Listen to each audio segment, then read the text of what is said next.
আপনারা জানেন যে এই বৈষম্যবিরোধী ছাত্র আন্দোলনের সময় সারা বাংলাদেশে প্রায় 2000 গুলি করে হত্যা করা হয়েছে এবং প্রায় 30,000 ছাত্র জনতাকে গুলি এবং বিভিন্ন ধরনের আঘাতের মাধ্যমে তাদেরকে আজকে পঙ্গুত্ব করা হয়েছে এবং তাদেরকে আহত করা হয়েছে বিভিন্নভাবে।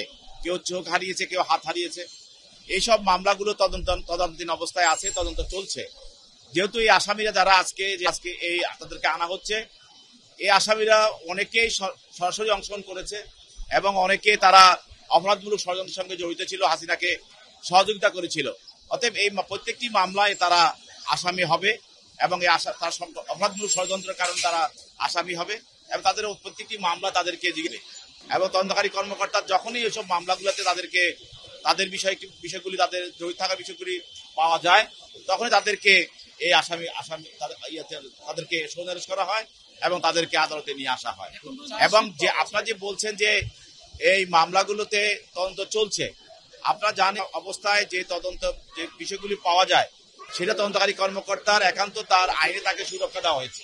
সেগুলি আদালতে সম্পূর্ণভাবে শুনানির সময় ব্যক্ত করা হয় না, কারণ এগুলি করা হলে আসামির পক্ষের লোকজন তদন্তকে ব্যাঘাত করতে পারে, আলামত নষ্ট করতে পারে এবং তদন্তকে ব্যাহত করতে মোটিভটাকে নষ্ট করে দিতে পারে। এটা যখন পুলিশ রিপোর্ট দাখিল করা হবে তখন এই সব কিছু আদালতে দাখিল করা হবে।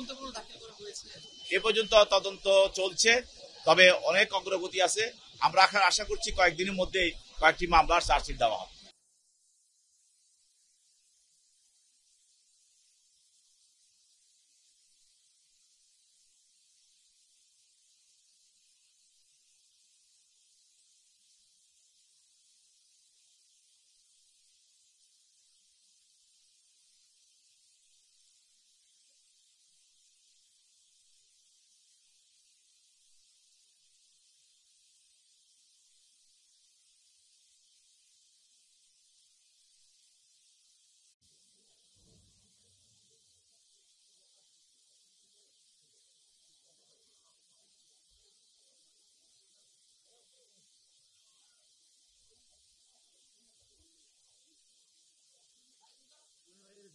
লালবাগ থানার মামলা নম্বর 10/8/2024 মামলায় তাকে সোনারি দেখানো হয়েছে।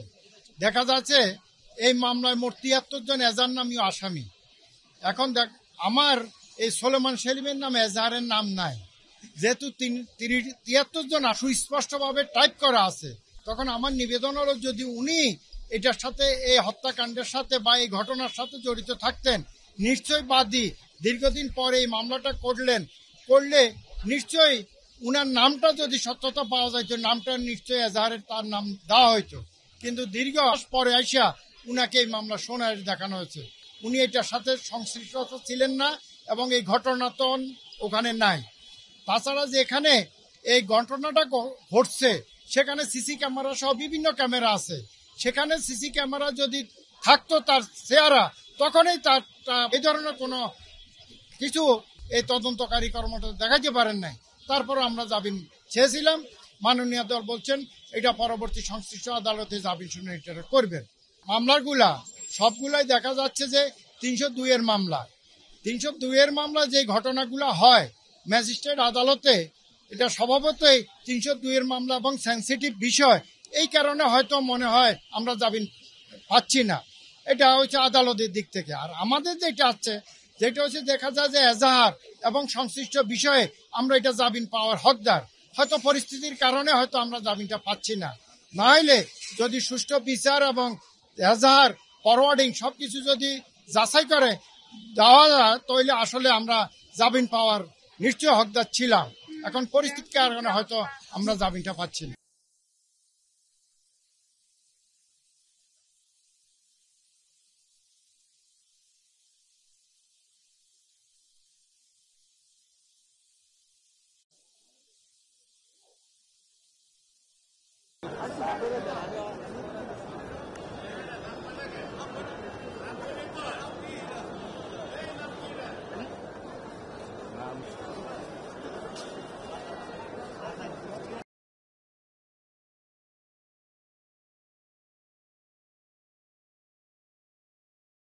আপনারা জানেন যে আজকে প্রায় 10 জন আসামিকে আজকে বিজ্ঞ আদালতে গ্রেপ্তার তাদেরকে নিয়ে আসা হয়েছিল জেলা হাজত থেকে।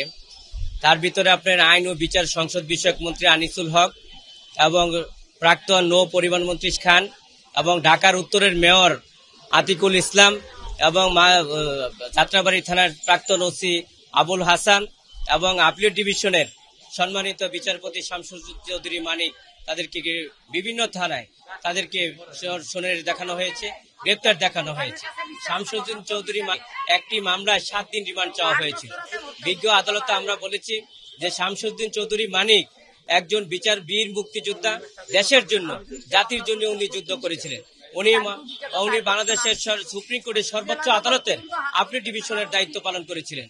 উনি আপনারা জানেন বাংলাদেশের ইতিহাসে উনি জাস্টিস হিসাবে বাংলাদেশের যে উল্লেখযোগ্য গুলো এবং আলোচিত যে জাজমেন্ট গুলো হয়েছিল সেই বিচারপতি শামসুজ্জোহা চৌধুরী মানিকের হাত ধরেই সেটা হয়েছিল। কিন্তু ওনাকে এই যে মামলা একের পর এক গ্রেপ্তার করা হচ্ছে, ওনাকে রিমান্ডে নেওয়া হচ্ছে, শুনানি করা হচ্ছে, এটা আমরা মনে করি যে আইনের শাসনের পরিপন্থী, সংবিধান বিরোধী এবং মানবাধিকার, এবং সেই কথাগুলো আমরা বিজ্ঞ আদালতে বলেছি। বিজ্ঞ আদালত অত্যন্ত ধৈর্য মনোযোগ সহকারে আমাদের বক্তব্য নিয়েছেন এবং পরবর্তীতে 2 দিন রিমান্ড মঞ্জুর করেছেন। আমরা এই রিমান্ডে সংক্ষুব্ধ হয়েছি, বিক্ষুব্ধ হয়েছি। আমরা আশা করি আমরা এই রিমান্ডের এগেইনস্টে আমরা উচ্চ আদালতে যাব। আমরা আশা করি আমাদের সেই সাবমিশন রাখবো, ন্যায় বিচারের স্বার্থে আমরা ন্যায় বিচার পাবো, সেই বলে আমরা প্রত্যাশা ব্যক্ত করছি।